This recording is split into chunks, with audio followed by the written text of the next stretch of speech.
presento al doctor Bernard Hargun su currículum. Es especialista en medicina interna de la Universidad de Costa Rica, fellowship de diabetología en la unidad de referencia de diabetes del Hospital Clínico Universitario de Valencia, España.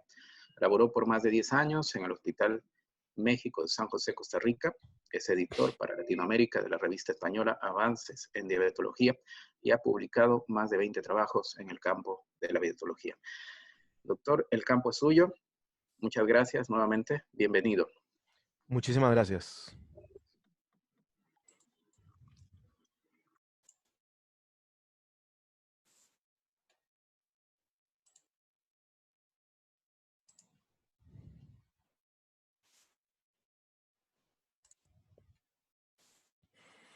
Muy buenas noches a todos de nuevo. Muchísimas gracias por la invitación y sobre todo por el placer de hablar de un tema tan importante, de tanto impacto y que día a día está cambiando. Inhibidores SGLT2 y riñón, ¿qué impacto tienen? Vamos a entrar de una vez a analizar los principales estudios que se han publicado a lo largo de los últimos años y después de la mitad de la charla vamos a analizar cuál es el sustento fisiopatológico y farmacológico por los cuales estos fármacos tienen beneficio renal. Al momento, excluyendo los estudios cardiovasculares, o sea, sin hablar del estudio DAPA-HF, o sea, el estudio de dapaglifosina en falla cardíaca, se han publicado 5 trabajos: el estudio DECLARE, el estudio CANVAS, el estudio EMPA-RED OUTCOME, el estudio CREDENCE y el estudio DAPA-CKID, en el cual se evalúa el impacto de los SGLT2 en la función renal. Los primeros 3 trabajos de la izquierda, el estudio DECLARE, CANVAS y EMPA-RED OUTCOME, el objetivo final primario era evaluar más la parte cardiovascular, pero se evaluó la data también desde el punto de vista renal. Más sin en cambio, en el estudio CREDENCE y en el estudio DAPA-CKID, el objetivo primario del estudio era más bien evaluar el impacto de estos medicamentos en la parte renal. Ven ustedes que conforme avanzamos de la izquierda a la derecha de la pantalla, la filtración glomerular promedio de los pacientes involucrados en los estudios es menor. De tal suerte, en el estudio DECLARE, que es un estudio básicamente de pacientes de prevención primaria, la filtración casi inclusive está por encima de 90, 85. En el estudio CANVAS 76, en el estudio EMPA-REG 74, en el estudio CREDENCE 56 y en el estudio DAPA-CKID estamos con una filtración glomerular estimada de 43.1 mililitros por minuto. Y la otra novedad del estudio DAPA-CKID, empleando dapaglifosina, es que no todos los pacientes incluidos eran diabéticos. Este es el primer estudio de SGLT2 enfocado en la parte renal que incluyó 1/3 de pacientes no diabéticos, o sea, pacientes que tenían una nefropatía crónica de otra causa. Vamos a ver ahora cuáles se incluyeron y cuáles se excluyeron. Pasamos en primer lugar, para ir en orden cronológico, a evaluar el estudio EMPA-RED OUTCOME, que fue publicado ya hace prácticamente 4 o 5 años, en el cual se evaluó la parte renal, como decía. El primer punto que se evaluó fue el inicio de nefropatía o que la nefropatía preexistente empeorara. Y este punto en particular, a la hora de evaluarlo versus placebo, se disminuyó un 39%. Y lo más interesante de todo es que las curvas son asintóticas, o sea, se separan desde el punto de vista estadístico desde los primeros 3 meses. En el estudio post-hoc, o sea, que el estudio no era diseñado para eso, repito, pero que con toda la data se hizo el análisis, se evaluó un punto final renal compuesto, que era que incluía 3 puntos. Duplicación de creatinina, o sea, que pasara en un paciente de 1.5 a 3 o de 1.7 a 3.4. Inicio de terapia de sustitución renal, sea diálisis peritoneal o hemodiálisis, o muerte por enfermedad renal. Este punto final compuesto bajó un 46%. Y las curvas se tornan bastante asintóticas después de los 2 años de tratamiento. En el mismo estudio EMPA-REG se vio la evolución de la tasa de filtración glomerular a lo largo del tiempo. Recordemos que inicialmente esos productos, al provocar al principio hipovolemia, cae la tasa de filtración glomerular, pero a lo largo del tiempo, es decir, a las 206 semanas, claramente esos productos conservan la función renal, porque vemos que los pacientes que estaban recibiendo empaglifosina a lo largo de todo el estudio EMPA-REC, más bien incrementan la tasa de 72 a aproximadamente 74.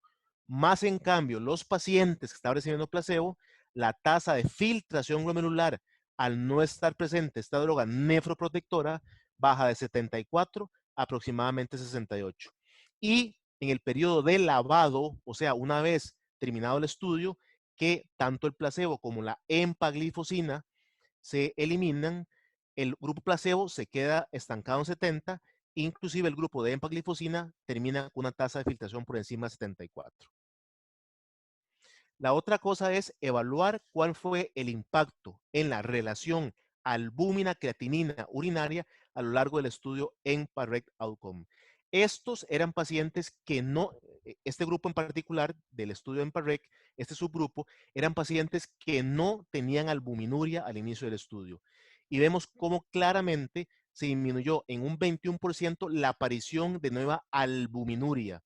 Es decir, que en el estudio EMPA-RED Outcome tendríamos evidencia de que los SGLT2 pueden prevenir la aparición de albuminuria, lo cual ha sido inmensamente conflictivo en estudios con IECA y ARA2.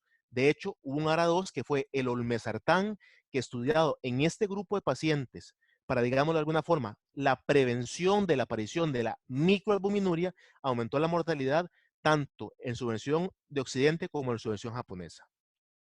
Luego los pacientes con microalbuminuria también disminuyó la aparición, estamos hablando aquí de un 25%, y también disminuyó la aparición de los pacientes con macroalbuminuria. Entonces, queda claro que en el estudio EMPA-REC se previno la aparición de micro, la aparición de macro y la migración de los diferentes estadios, o sea, pasar de normo micro o de micro a macro. Claramente, y ambas cosas fueron estadísticamente significativas.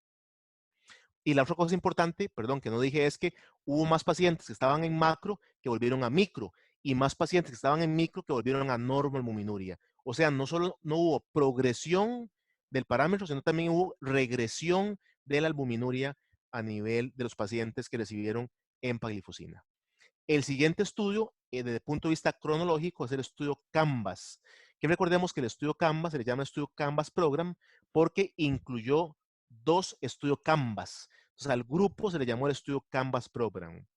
Y desde el punto de vista renal, el estudio CANVAS Program demostró un 27% de reducción en la progresión de la albuminuria y en un punto final compuesto que incluía la reducción de 40%, evitar 40% de la reducción de la tasa de filtración glomerular, requerimiento de terapia de reemplazo renal o muerte renal, también disminuyó un 40%, algo que fue estadísticamente significativo sin lugar a dudas. Y a la hora de verlo en curvas, en el punto final renal compuesto, claramente por separado aquí en esta diapositiva, vemos que la canaglifosina disminuye significativamente en un 47% este punto final compuesto. Duplicación de la creatinina, enfermedad renal terminal, y entiéndase enfermedad renal terminal, cuando se requiere algún dispositivo de asistencia, entiéndase diálisis para que el paciente sobreviva, o bien muerte de causa renal. Este punto disminuyó un 47% y las curvas empiezan a tornarse claramente asintóticas después de los 2 años de tratamiento. Aquí vemos también el efecto de la canaglifosina sobre la microalbuminuria. Claramente aumenta en el grupo con placebo y se mantiene relativamente menor en el grupo de canaglifosina. Al final del estudio es un 42% menor. Y vemos lo mismo para la macroalbuminuria, que se mantiene menor en el grupo de canaglifosina, 300 miligramos. Y al final del estudio, la prevalencia de macroalbuminuria es un 42% menor en los pacientes que recibían canaglifosina en el estudio CANVAS. Luego viene el estudio de DECLARE, que es el estudio de dapaglifosina, que es un estudio con pacientes de menos riesgo cardiovascular. Es un estudio básicamente de prevención primaria, pero que también tuvo beneficios del punto de vista renal. En el punto final renal compuesto, se demostró un 47% también de disminución de este punto. Y este punto en particular en este estudio era la unión de ¿qué? De, vamos a verlo acá, disminución sostenida de la tasa de filtración un 40% y a menos de 60, enfermedad renal terminal o muerte de causas renales. Y si lo vemos desmenuzado, se ve que la dapaglifosina disminuyó un 69% la posibilidad de enfermedad renal terminal. Un impacto en la muerte renal que no alcanzó la significancia, fue de un 40%, y el punto final compuesto de enfermedad renal terminal o muerte de causa renal, ahí sí, ambos sumados, se redujo en un 59% en forma significativa. Aquí ven ustedes el punto final renal compuesto, que bajó un 47%, y cómo las curvas en casi todos los trabajos, hemos mencionado, en el EMPA-REC, en el Canvas y en el Leclerc, empiezan a ser claramente separadas después de los 2 años de tratamiento. Aquí también se ve el impacto de la dapaglifosina en el estudio de Leclerc sobre mantener la tasa de filtración glomerular, en este caso, sostenerla que no caiga más de un 40%. Aquí lo vemos ya claramente por separado. Aquí es la población total del estudio. Vemos que hay menos caída de la tasa para el grupo de dapaglifosina. Está la caída inicial, que ya explicamos que es por el cambio de la hemodinamia renal al haber un efecto diurético inicial, pero claramente a los 4 años hay menos caída, o sea, más preservación de la función renal en los pacientes que reciben dapaglifosina. Los pacientes que ingresaron al estudio con una filtración mayor a 90 también tienen mayor preservación de la función renal. Los pacientes que entraron al estudio entre 60 y 90 también, y los pacientes que entraron al estudio con una tasa menor a 60 también tienen una preservación mayor de la función renal al haber recibido dapaglifosina en comparación con placebo. Entonces, hasta aquí hemos visto los estudios de SGLT2 cuyo objetivo primario era evaluar la seguridad cardiovascular, pero que esa data se tomó también para analizar la parte renal. Ahora vamos a entrar en los 3 grandes trabajos cuyo objetivo fundamental era tratar pacientes diabéticos con enfermedad renal preexistente. Ese era el objetivo del estudio. Ahora, también había enfermedad cardiovascular, pero el objetivo del estudio era evaluar cuánto estos fármacos podían quebrar la evolución de la enfermedad renal crónica. Debo decir que el estudio EMPA-Kidney está programado para publicarse en el año 2022. Por tanto, no tenemos ningún dato al respecto. Los otros 2 trabajos son el estudio Credence y el estudio DAPA-CKD.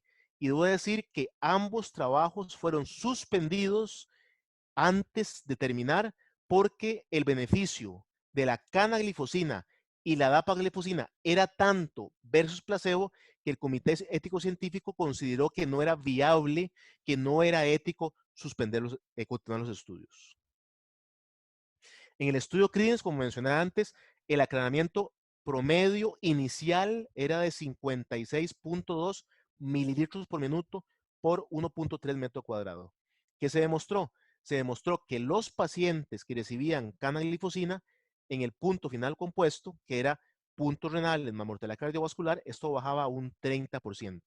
Si nos íbamos específicamente a evaluar puntos renales, esto bajó un 34%. Y los puntos renales del estudio Credence, hay que fijarse en esos puntos para cada estudio.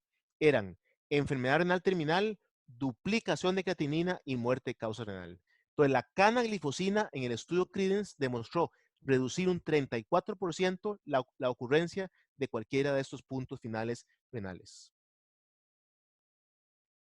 Se bajó un 32% la enfermedad renal terminal y se bajó en también en un 28% la necesidad de diálisis, trasplante renal o muerte renal. Aquí vemos cómo disminuye claramente la relación albúmina-creatinina, favoreciendo a la canaglifosina, un efecto que se ve muy marcado desde el principio y que se estabiliza a lo largo de 6 meses, se mantiene constante.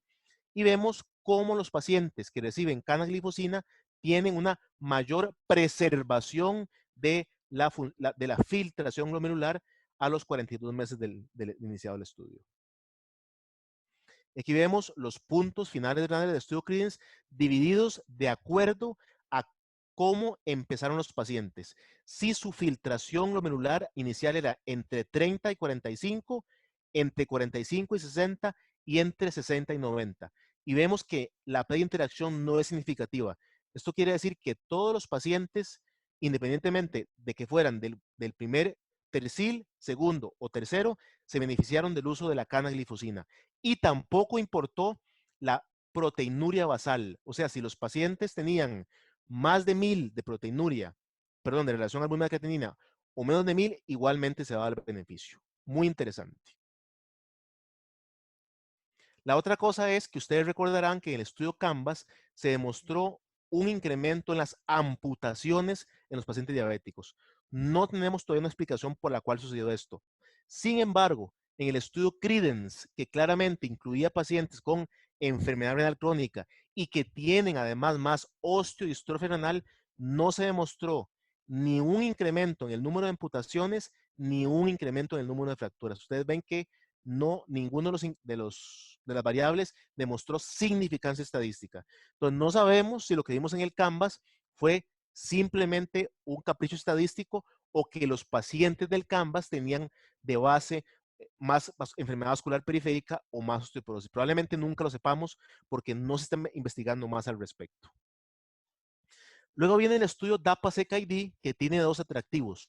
Número uno, que la tasa de filtración glomerular de ingreso era todavía menor que la del estudio Credence, y lo otro era que se incluían pacientes con diabetes y sin diabetes. Es decir, que el requisito para ingresar al estudio DAPA-CKD no era ser diabético, era tener enfermedad renal crónica. Y se excluían 4 tipos de enfermedad renal crónica: la que era producida por riñón poliquístico, la nefropatía lúpica, la enfermedad renal crónica con vasculitis ANCA positivo y los pacientes con diabetes tipo 1. Los pacientes recibían dapaglifosina o placebo y la idea era seguirlos por 45 meses.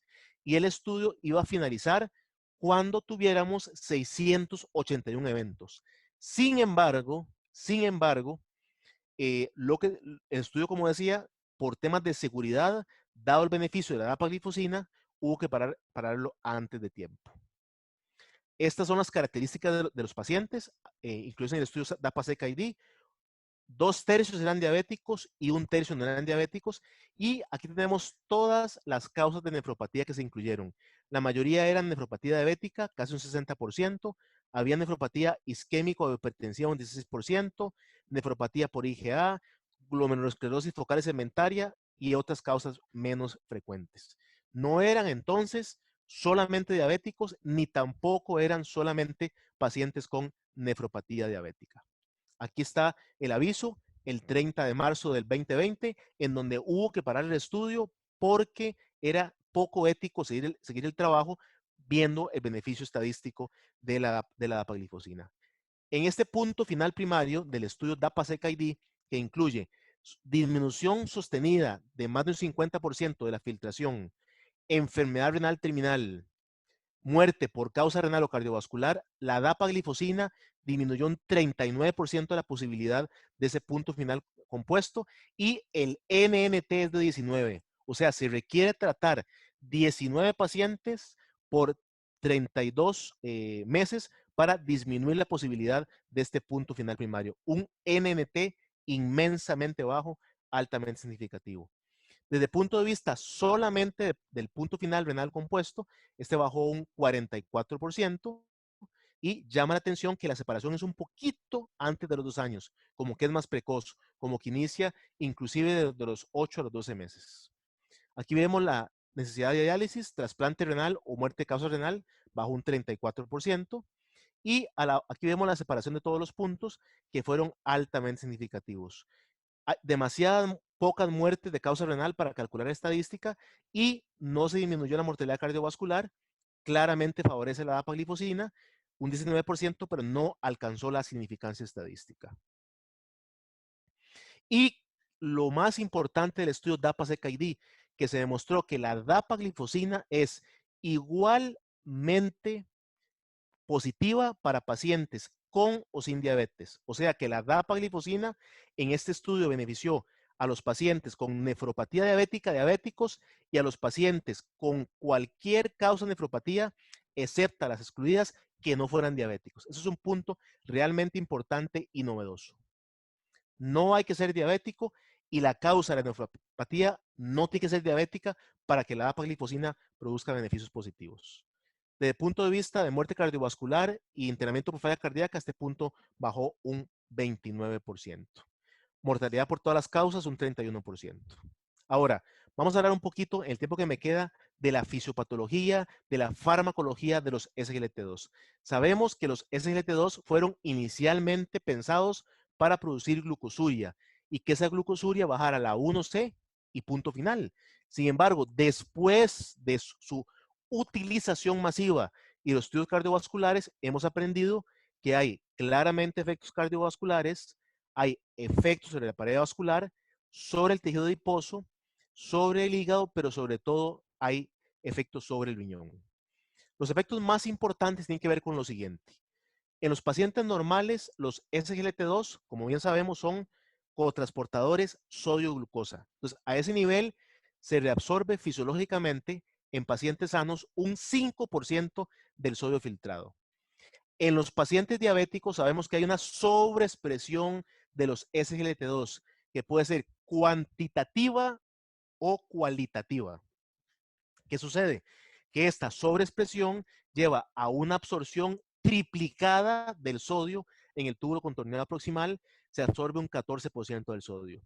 Esta disminución del sodio en el ultrafiltrado es captado por la mácula densa y se pierde o se activa el reflejo túbulo glomerular, con lo cual se da una vasodilatación de la arteriola aferente y se produce un aumento de la presión intraglomerular. Y por más de 30 años hemos oído a Hans Herring Parvin, a Barry Brenner, a Giancarlo Viverti, a Per Henry Group explicarnos que el mecanismo más importante para producir nefropatía diabética es el aumento de la presión intraglomerular. Si a un paciente le damos un SGLT2, ¿qué vamos a conseguir? Vamos a conseguir mayor pérdida de glucosa y sodio por la orina, razón por la cual la llegada de sodio al túbulo contorneado distal se va a normalizar, razón por la cual se va a recuperar, se va a bloquear la dilatación de la arteriola aferente, por lo cual va a caer la presión intraglomerular. Y al normalizarse la presión intraglomerular, presumiblemente va a caer va a caer la evolución y va a haber regresión de la nefropatía diabética. En esta imagen extraordinariamente hermosa, Subhat Verma y John McMurray nos explican en este volumen de diabetología cómo la dilatación de la arteriola aferente produce una glomerulosclerosis progresiva que produce proteinuria, pero cómo al dilatar la arteriola aferente cae la presión intraglomerular, cae la posibilidad de fibrosis mesangial y cae la proteinuria y el avance en la nefropatía diabética. Y lo más interesante de esto es que este efecto es complementario a los IECA y los ARA2, porque los IECA y los ARA2 lo que hacen es actuar en la arteriola eferente, produciendo dilatación de la arteriola eferente. Los SGLT2 actúan en la aferente. Entonces, si yo contraigo la aferente, baja la presión porque llega menos sangre al glomérulo. Y si dilato la eferente, baja la presión porque la sangre sale más fácilmente del glomérulo hacia los capilares peritubulares. Entonces, el efecto de los IECA y los ARA2 y el efecto de los SGLT2 son efectos complementarios que producen caída de la presión intraglomerular. Esto suena bastante complejo y bastante ilusorio, pero en este modelo animal de la Universidad de Toronto, David Cherny nos demuestra que realmente sucede. Esta es un modelo de rata al cual se le da SGLT2, un modelo de rata diabética. Vemos que antes de darle SGLT2, la arteriola aferente, este es el glomérulo, está la aferente está dilatada. Si le damos un SGLT2, a los 30 minutos se contrae la arteriola aferente. Y al contraerse la arteriola aferente, véase claramente la diferencia, está contrayendo alrededor de un 40%, cae la presión intraglomerular. Y si este efecto es un efecto crónico, va a haber disminución de la progresión de la nefropatía diabética y regresión de la nefropatía diabética y caída de la albuminuria. La otra cosa importante es que en los pacientes sanos se reabsorbe una molécula de glucosa y 2 átomos de sodio. La glucosa pasa libremente, pero para sacar el sodio del espacio intracelular en la célula epitelial del túbulo contorneado proximal, segmento S1, hay que invertir dinero. O sea, hay que invertir ATP. ¿Por qué? Porque esto va en contra de un gradiente de concentración. El sodio no es un catión intracelular, el sodio es un catión extracelular. En el paciente diabético ya dijimos que hay una sobreexpresión de los SGLT2, entonces va a haber una mayor captación de sodio a la célula epitelial tubular. Y este sodio debe pasar al intersticio y para eso se consume energía. Este aumento en el consumo de energía provoca un desbalance energético en las células epiteliales renales. Y esto hace que los miofibroblastos que están en los capilares peritubulares, que usualmente producen la eritropoyetina, disfuncionen y empiecen a liberar citoquinas proinflamatorias que tienen efectos locales, produciendo una tubulopatía intersticial y una tubulopatía eh, intersticial y además sistémicos. Si yo al paciente le doy un bloqueador SGLT2, voy a normalizar la liberación de glucosa, voy a aumentar la liberación de glucosa, voy a normalizar la liberación de sodio y no voy a invertir tanto dinero para pasar sodio de la célula epitelial a capilar peritubular. Y voy a normalizar la actividad de los miofibroblastos de los capilares peritubulares. Y va a aumentar la producción de eritropoyetina, razón por la cual los pacientes que toman SGLT2 tienen más hemoglobina, tienen más masa eritrocitaria. Y ya hay trabajos de Guido Herspein, un nefrólogo holandés, evaluando el uso de estos fármacos para el manejo de los pacientes con anemia y enfermedad renal crónica. Han salido múltiples guías en los últimos días. Esta hace 2 días, que es la guía del American Heart sobre protección cardiorenal de los SGLT2, en donde tenemos un resumen nuevamente de los estudios clínicos. No entro en detalle, ya lo revisamos. Y la doctora que me precedió, la nefróloga, con su excelente charla, ya puso esto en contexto. Esto quiere decir que los diabéticos con enfermedad renal crónica y probablemente, en base a la evidencia del estudio DAPA-CKD, los pacientes con enfermedad renal crónica sin diabetes deben recibir la combinación de SGLT2 y bloqueo del eje. La mayoría de los pacientes. Todos los pacientes con enfermedad renal crónica deben cesar el tabaco, deben moderar el consumo de sal, hacer actividad física, si son diabéticos, manejar el azúcar, manejar intensivamente la presión arterial y manejar los lípidos. No porque se haya demostrado un efecto nefroprotector de las estatinas, sino porque muchas veces los pacientes con enfermedad renal crónica fallecen de enfermedad cardiovascular y en los estadios del 1 al 4 de la enfermedad renal hay un claro beneficio del uso de estatinas desde el punto de vista cardiovascular. La doctora también mencionaba esto. Si el paciente está en un estadio 1, hay que ser intensivo con el tratamiento.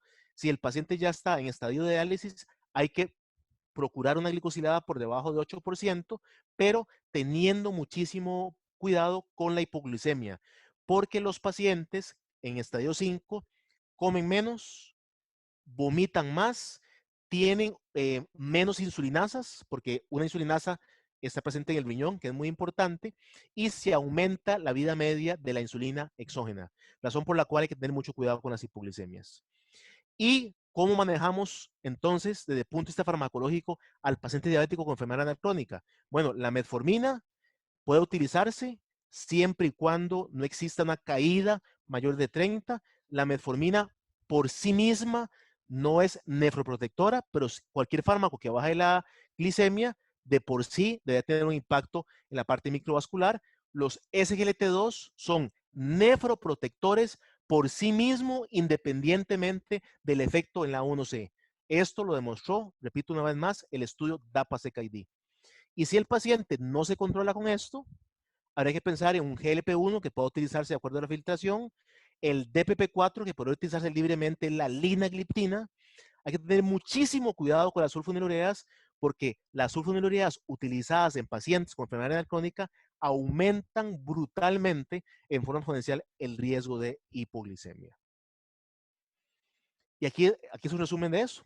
Entonces, dependiendo de si yo quiero evitar inyecciones, quiero evitar hipoglicemias, quiero potenciar que baje el azúcar, en pacientes renales con alto riesgo cardiovascular, en pacientes renales con falla, qué medicamentos debo utilizar y no debo utilizar, en pacientes con una filtración todavía menor, que está por debajo de 15, y si el tema del costo es un punto importante. Esto queda para que lo revisen con más detenimiento, que está en las guías que la doctora mencionó con anterioridad. Muchísimas gracias por la atención. Cualquier pregunta, con mucho gusto.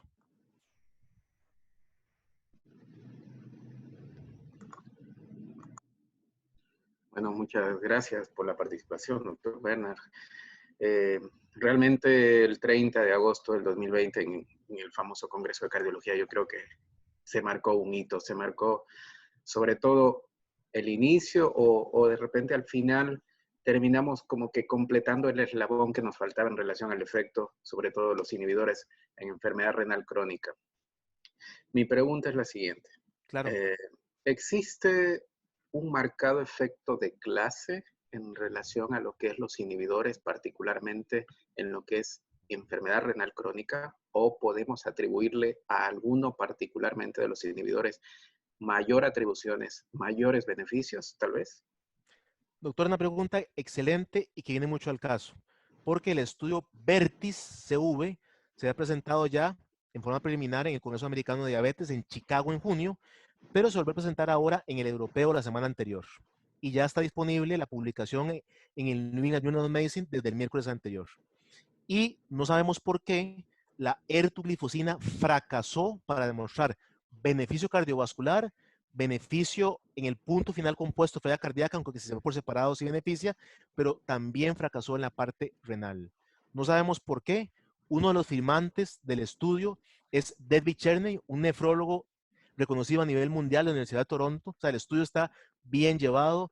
Los pacientes en el 100% de los casos tenían enfermedad cardiovascular. O sea, era un estudio de alto riesgo para un gran impacto. Entonces, después del estudio VERTIS, es muy difícil hablar de efecto de clase para SGLT2. Si usted me pregunta a mí qué pienso yo que va a pasar con el estudio EMPA-Kidney, pienso que la empaglifosina probablemente va a ser beneficiosa como demostró en el estudio EMPA-REC. Pero hasta ahora el beneficio desde el punto de vista renal quedaría para la canaglifosina, para la empaglifosina y claramente para la apaglifosina. No así para la ertuglifosina y por tanto no podemos hablar de efecto de clase. Muy bien, muy bien. Sí, es una importante noticia. Bueno, sobre todo, yo Así creo que es. con esto se marcó mucho lo que es, como le había comentado, el asunto del tratamiento de los pacientes diabéticos. Así Una de es. las preguntas que le hice a la doctora también Verónica fue en que si de repente ellos como nefrólogos ya toman la decisión de tomar en sí, de hacer que prácticamente el paciente ya salga de su consultorio con un inhibidor.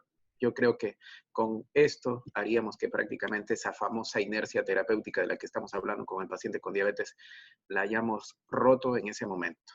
Y yo creo que con eso estamos facilitando de que el paciente en sí ya salga con un tratamiento adecuado y más aún sabiendo de que ya tiene o ella está en una etapa predialítica, obviamente.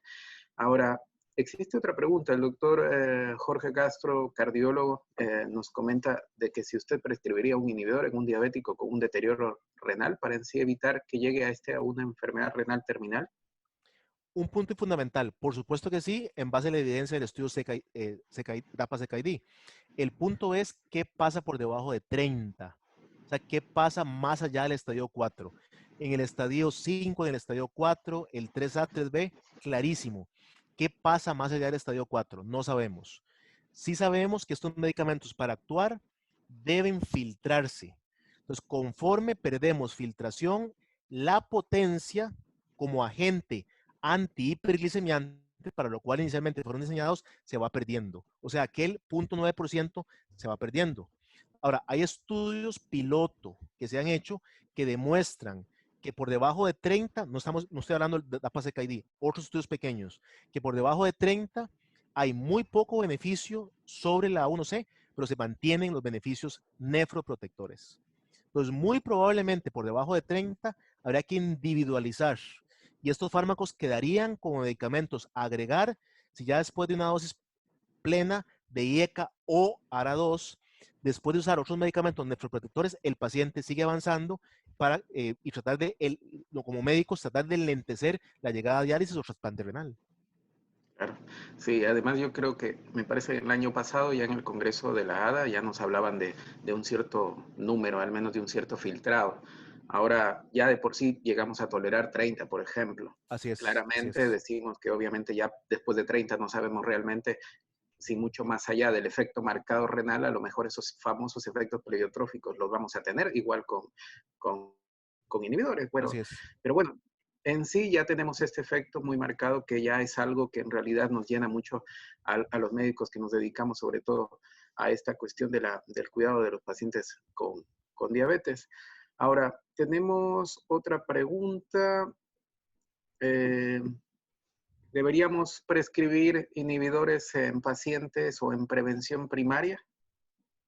Vamos a ver, estos medicamentos, supongo que presión primaria cardiovascular, estos medicamentos fueron generados como antidiabéticos.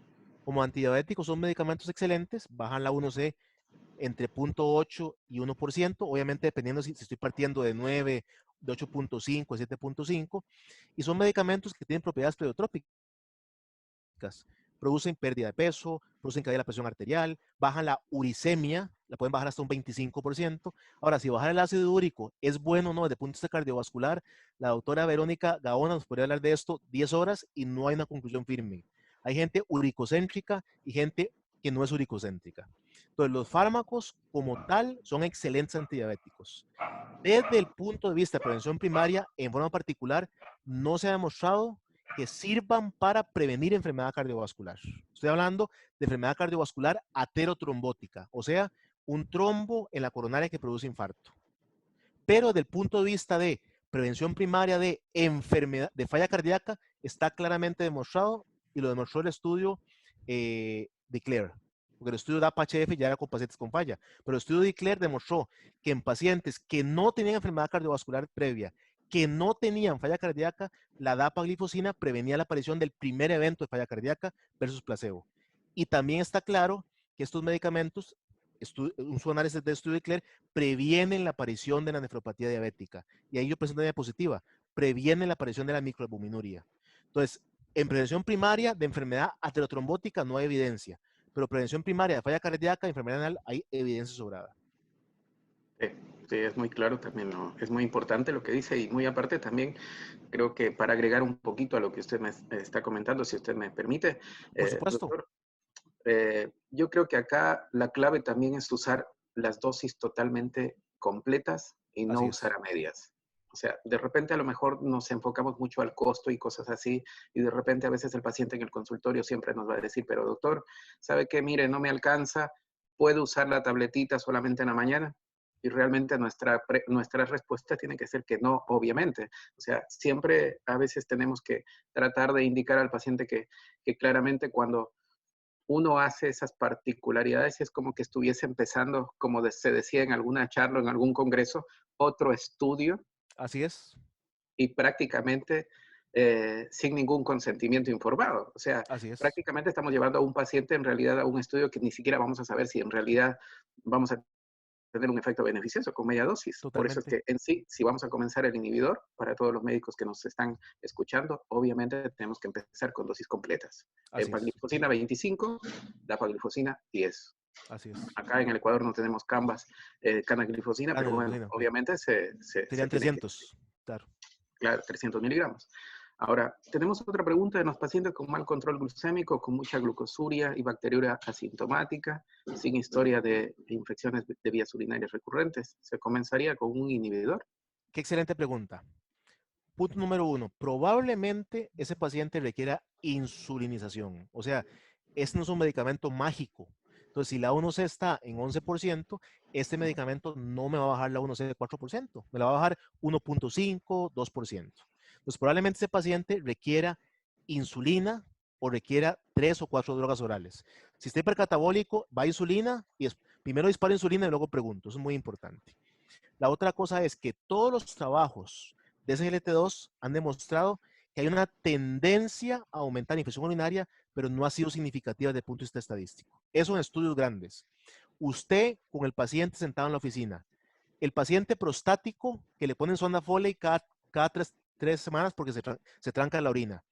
Paciente con cistocele grado 4 que hace una infección urinaria de hospital cada 3 meses. En ese paciente mejor no utilizarlo.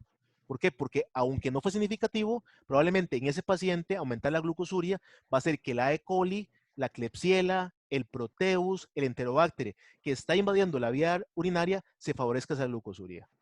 Desde el punto de vista genital, ya no urinario, estos fármacos aumentan las infecciones, no hay duda, 11% en mujeres, 4% en hombres, específicamente en hombres no circuncidados, pero usualmente es algo muy leve, pasa una o dos veces y con una cremita local se elimina. Entonces, eso no es una contraindicación. Ahora, yo he tenido pacientes no circuncidados con muy mala higiene que les va sumamente mal. Entonces, hay que mejorar la higiene o en su defecto, si hay fimosis y el paciente tiene un problema serio de infecciones en el glande, hacer una circuncisión. Muy bien. Nos tendríamos que fijar en la edad tal vez de esos pacientes, tal vez. Pacientes Doctor, más jóvenes, obviamente, de entrada, el inhibidor, obviamente, claro, pero en este caso, pacientes añosos, por ejemplo, 80 excelente, años. excelente pregunta. El estudio EMPA Red Outcome demostró que el beneficio es mayor a más edad. O sea, el paciente de más edad es más cardiovascular, tiene enfermedad polivascular, enfermedad coronaria, enfermedad carotidia, enfermedad vascular periférica. Entonces, a más edad, más beneficio. ¿Cuál es el miedo de la edad? Que estos fármacos aumentan la diuresis entre 100 y 400 mililitros en 24 horas, dependiendo del paciente. Entonces, si yo aumento la diuresis en un paciente frágil, podría, en teoría, inducirle ortostatismo y está reportado en estudios clínicos. Mi experiencia es que yo no he tenido ortostatismo ni con DAPA, ni con CANA, ni con EMPA. Le advierto al paciente que le va a dar un medicamento que va a producir esto y esto y esto, pero mi experiencia es que no. La única limitación que yo tengo con dosis, por ejemplo, para utilizar EMPA 10 o DAPA 5, es en cirrosis, que está claramente indicado que no es la dosis plena. Pero en paciente adulto mayor, yo si lo veo funcional, ahora un paciente con demencia tiene ningún sentido porque ya no queremos impactar nada cardiovascular ni nada. El paciente va a evolucionar. Ahí es evitar nada más la hiperglicemia. Pero un paciente funcional de más de 80 años, adelante. Sí, muy importante. Le agradecemos, doctor Bernard Haag, muy importante su conferencia, Mucho muy gusto. práctica. Mucho gusto. Igualmente, le agradecemos mucho. Yo creo que estamos enfrentados a partir de ahora, a partir de su conferencia, obviamente con la evidencia que nos presentó, a que nosotros vayamos y vayamos directamente con nuestros pacientes a usar el inhibidor, en realidad como parte de la terapia para poder, obviamente, disminuir la progresión a enfermedad renal crónica y para, obviamente, no llegar a ser como en algún momento usted lo acaba de decir, tal vez muy glucocentrista, sino que trabajar más Así sobre es. un entorno un poco más amplio en relación a los pacientes para poder evitar, obviamente, la falla cardíaca o la hospitalización por insuficiencia cardíaca. Muchas Totalmente. Estamos gracias, a la orden. doctor Bernard.